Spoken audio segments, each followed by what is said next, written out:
Programang ito ay rated SPG. Striktong patnubay at gabay ng magulang ang kailangan. Maaaring may masiselang tema, lengguwahe, karahasan, sexual, horror o droga na hindi angkop sa mga bata. Papayag kaya si Chang Susan sa alok ni Madam Chantal? Alamin natin. Welcome back sa aking channel, mga kaganapan sa abot kamay na pangarap. Dahil sa natuklasan ni Zoe na hindi pa rin nagbabago si Doc Cifra at pera at pwesto lang ang gusto nito sa kanya, na-realize ni Zoe na mas okay na sumama na lang sa lalaking kriminal na mahal siya at magpakalayo-layo na lang sa lugar na mapanghusga kesa makisama sa doktor na niloloko lang siya at mas piliin niya ang ikabubuti ng anak niya kesa sa iniisip ng iba pang mga tao. Samantala, nag-aantay na nga si Doc sa bus station, matyaga niyang inaantay si Zoe. Nagbabaka sakali na siya ang piliin ni Zoe at siya ang sasamahan nito sa malayong lugar. Maya-maya nga ay tumawag sa kanya si Zoe. Papunta na daw si Zoe sa bus station, kung saan ang usapan nila nitong si Dax. Walang mapagsidla ng saya ang mukha ni Dax, pati nga din nga itong si Zoe. Dahil sa wakas nga ay pinili ni Zoe na makasama kay Dax, kahit hindi niya alam kung ano ang mangyayari sa kinabukasan nila. Ang importante nga daw ay piliin niya ang sarili niya at piliin niya kung ano ang nararapat para sa puso niya. Saka na nga lang daw niya iisipin kung ano ang magiging bukas nila. Ang importante ay mabigyan niya ng buo at masayang pamilya ang magiging anak nila ni Dax. Samantala, nalaman na ni Annalyn na nawawala si Zoe. Kaya minabuti niya na magpasama kay Doc Lindon dahil hindi niya alam kung saan niya ito hahanapin.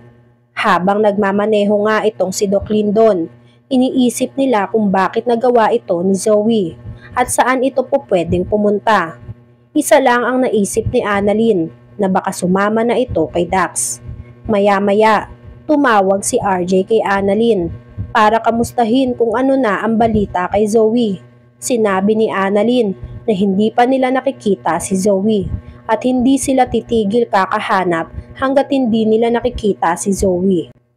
Samantala, sa labis na pag-aalala ni Robert dito kay Zoe, sinisi na naman niya ang sarili niya. Kung hindi daw dahil sa kanya ay hindi magkakaganon si Zoe. Napabayaan niya daw ng husto si Zoe. Kaya nag-iba ang ugali nito. Na sa tingin daw ni Robert ay kinarma na nga siya dahil sa ginawa niyang panluloko dati kay Moira. Hindi naman maiwasan ni Lynette na hindi makialam kay Robert. Kaya sinabihan niya si Robert na huwag mong sisihin ang sarili mo dahil wala kang kasalanan. Kung ano man ang nangyari kay Zoe ngayon ay choice niya yon. Samantala, galit na galit naman si Madam Chantal nang malaman niya na sumama si Zoe kay Dax. Agad-agad siyang umisip ng paraan para mapigilan itong si Zoe dahil hindi pwedeng hayaan si Zoe na sumama dito dahil wala siyang kinabukasan kay Dax. Hindi na niya alam kung paano makontrol si Zoe, kaya tinawagan niya si Nerissa para kontakin si Carlos at siya na ang bahalang kumilos at magplano kung ano ang gagawin kay Dax para tuluyan na itong manahimik. Ikwinento ni Daphne lahat nang narinig niya kay Madam Chantal.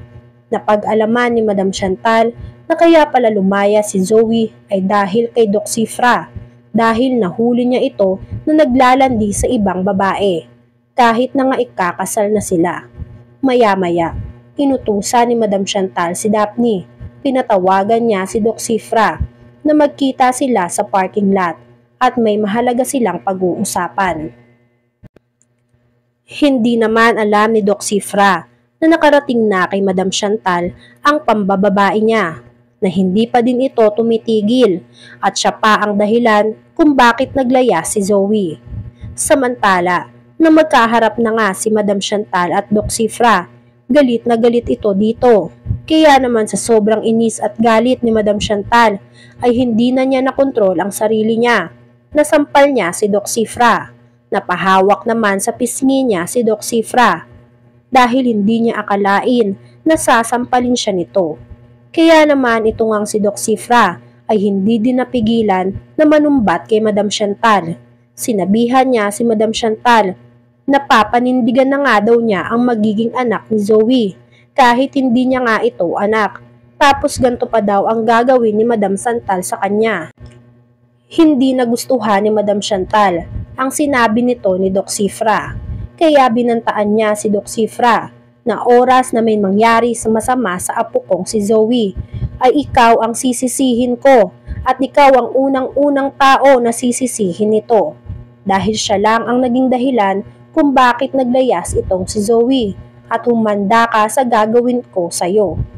Kaya naman pinagtago niya nga itong si Doc Cifra dahil isang tawag lang daw ni Madam Chantal dito sa tauhan niya ay matutodas na itong si Doc Cifra.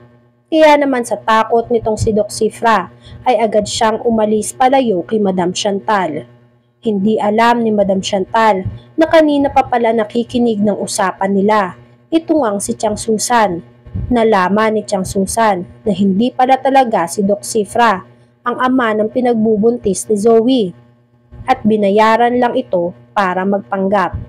Kaya naman gulat na gulat si Tiang Susan sa natuklasan niya dito dahil hindi niya akalain na kayang-kaya ni Madam Chantal manipulahin ang ibang mga tao.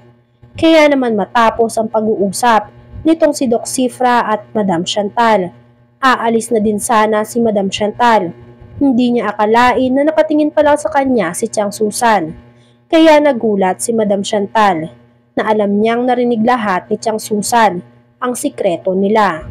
Kaya naman nang makita ni Tiang Susan na nakita siya ni Madam Chantal ay nagulat siya. Kaya naglakad ito palayo dito kay Madam Chantal. Hinabol naman siya ni Madam Chantal. Pilit nakikipag-usap si Madam Chantal kay Tiang Susan. Nang maabutan ni Madam Chantal si Tiang Susan, hinila niya ito pabalik sa kanya. Sinabihan niya ito na ano ba ang kailangan mo at ano ang gusto mo para matahimik ka at hindi mo sabihin ang lahat ng narinig mong pag-uusap namin ni Doc Cifra. Nakaisip ng kalokohan si Tiang Susan, kaya napangiti ito. Hindi niya lubos akalain na nakikipag-usap ngayon sa kanya si Madam Chantal at nakikiusap na huwag ipagsabi sa ibang tao ang lahat ng narinig niya at babayaran na lang daw siya nitong si Madam Chantal kapalit ng pananahimik niya. Nagningning ang mga mata ni Tiang Susan dahil mauuto niya nga itong si Madam Chantal. Dahil sa excite nitong si Tiang Susan sa rinig niyang magkabayaran. Sinabi niya kay Madam Chantal na 1,000,000 kaya mo. Hindi akalain ni Tiang Susan na kayang-kaya ito ni Madam Chantal ibigay ang pera na hinihingi nito sa kanya kapalit lang ng pananahimik niya. Nakipag-deal si Madam Chantal. Sinabi niya kay Tiang Susan, "Okay, it's a deal." Sabay nakipagkamay ito kay Tiang Susan. Napangisi naman si Tiang Susan dahil easy money ang mangyayari kapag tinanggap niya ang offer ni Madam Chantal at malaking pera ang 1,000,000 para sa kanya. Tatanggapin kaya ni Tiang Susan ang 1,000,000 galing kay Madam Chantal?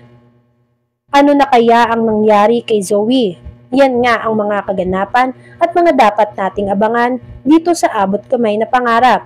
Kung gusto nyo pa ng mga gantong klaseng video, ay mag-subscribe at i-like itong video na to. Maraming salamat po. I catch you!